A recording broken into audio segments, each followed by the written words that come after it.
In this video, we're going to look at another common problem with photos is that the color has shifted. Photography, the way that it's made with the chemicals, tends to, after a while, the colors start to change, especially if you're not saving them correctly and keeping it away from cardboard and any other thing that might have acids in them. And worst of all are Polaroids. This is a Polaroid, probably from the 70s, early 80s, and those are notorious for the colors shifting after not too long of having been created. So color's pretty bad in here. You look at this, it's kind of a bluish greenish tint to that, so we want to fix the color.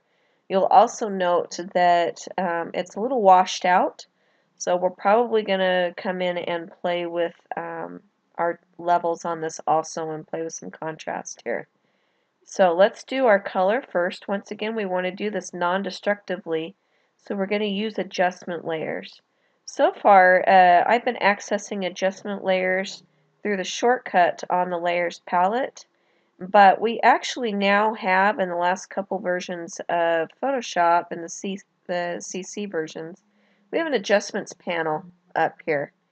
And so that's always open. We can see shortcuts for the different adjustments that are up here. And typically they will pop up to give you a clue as to what they are. Pop-ups look like they aren't working in my video here, but if I click on this little icon that looks like a balancing scale, that's my color balance adjustment layer. So I'm going to click on that, and I now have my properties panel that opens up for my color balance. In fact, here's my layers. You can see that it showed up in the layers panel. Here is my color balance adjustment layer that's shown up. So what you want to do is look at the photo and kind of decide what is there too much of. So if I look at this and go, this is too green or too cyan, cyan's kind of a blue-green, we can come up and click on this little triangle here, and to take out the cyan, I'm going to go away from the word cyan. See how that's starting to look better already? Now if I go too far, that's looking red and yucky. So that's why they call it color balancing. You have to kind of find the in-between place. So this is better, but still not great. Maybe I'll come down to my yellows. Again, we don't want to go too far, but maybe just take a little bit of that yellow out. Add a little bit more red there. One thing you'll notice is that in here it says tone and midtones. That's the default. Sometimes we need to go in and play with just the highlights or the shadows. So in this case, if I go into highlights, I'm going to be able to play with the skin tone a little bit more and maybe into what the shirt is here. So now that I'm on highlights, I could come in and take out a little bit more yellow, but almost what the problem is just lack of color in general. And we tend to think of flesh as having some red in there, some pinky red. So I'm going to come in and actually take out more cyan, but thinking of it in the sense that I'm adding a little bit more red. Or maybe we can try this by adding some magenta. But it's just kind of going around and playing with these a little bit until you find that those tones are looking good.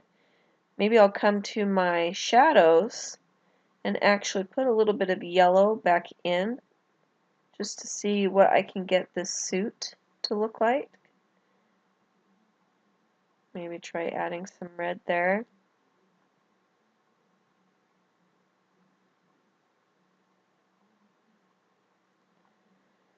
Okay, so again, because this is an adjustment layer, we can hide that layer and see here's our color before, here is the color now. That's not too bad. We also, remember, we wanted to look at the contrast here that were kind of washed out in places. So I'm going to come over and use the adjustments panel again to access the levels. So I'm going to click on levels, And same thing, we've got the levels adjustment layer that has shown up in the layers. And then I can come up to my properties here and play with, well, what if I bring my shadows in just a little bit? What if I play with my midtones here? One thing you can do if your highlights are too bright, obviously I don't want my highlights any brighter, but sometimes if you're really desperate, you can try coming down to the output levels here. This is the white can be as bright as it can possibly go. So sometimes I can limit that and say, you know, I don't want it going that bright.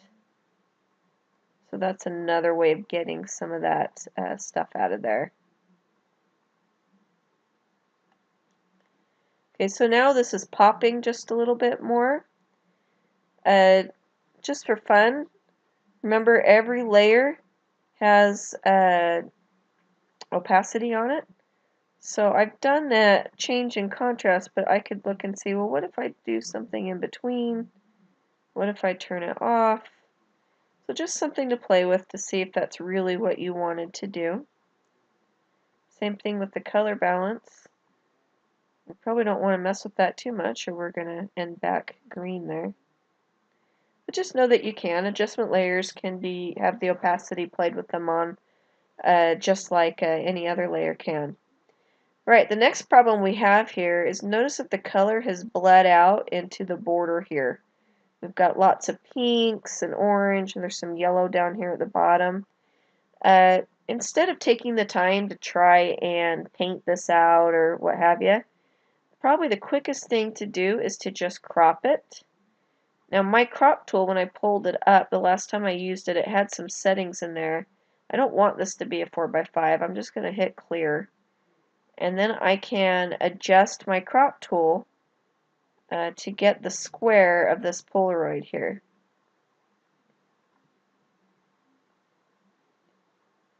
And once I'm happy with where I want to crop, I can click the check mark. So that's nice and all, but what if our client actually wanted to have that Polaroid look to it? So I'm going to bring that border back and we're going to fake it. So we're going to go up to the image menu and choose canvas size. The difference between image size and canvas size is if I choose image size, it's just going to make the whole photo bigger. But if I choose canvas size, it's going to add extra space around the photo that we already have. So if I look in here, it tells me that my image is roughly 4.2 inches. If I want to add a 1/4 of an inch border all the way around, so 0.25, you want to think about both sides. So if I have two sides that need a 1/4 of an inch, that's going to give me a 1/2 inch. So I could add a 1/2 inch here and figure out what my math would be. But also I can click on relative and just type in, you know what, I'm not worried about the overall size, I just know that I need a 1/2 inch added all the way around. These arrows down here are telling you where's that extra space going to go. If I click up here, all my new space will go underneath, so I won't end up with a border on the top. So in this case, we want to keep that in the middle. And also pay attention to the background color here, just in case you've been messing with that background color and you've got neon orange or something going in there. We want to make sure that we've got a nice white for this Polaroid border. And then we're going to click on OK. So now we have this clean border, but we're going to take this a step further in that Polaroids, what they would have is an extra space down along the bottom here, and this is where we would write Joe and Sally's wedding anniversary, March 10th, whatever. We want to add some more canvas space down below, so we're going to do the same thing we did before. We're going to come up to Image and go to Canvas Size. I don't want to add more width, I just want height, so I'm going to put in 0.5. And this time I am going to click on that top arrow so that all my new stuff is going to go down below. And then I'm going to click on OK. Now I have this extra space down below my photo. So now this is looking like a traditional Polaroid. So again, what I'm looking for in this one is that you've used the color balance adjustments layer that you have used your levels to go in and play with that contrast, that you cropped out the original border that had the colors bled into it and recreated a nice clean white border with the extra Polaroid space down at the bottom. Make sure you are saving this as Cheers2 underscore your name and save it as a PSD file and turn that in on Canvas.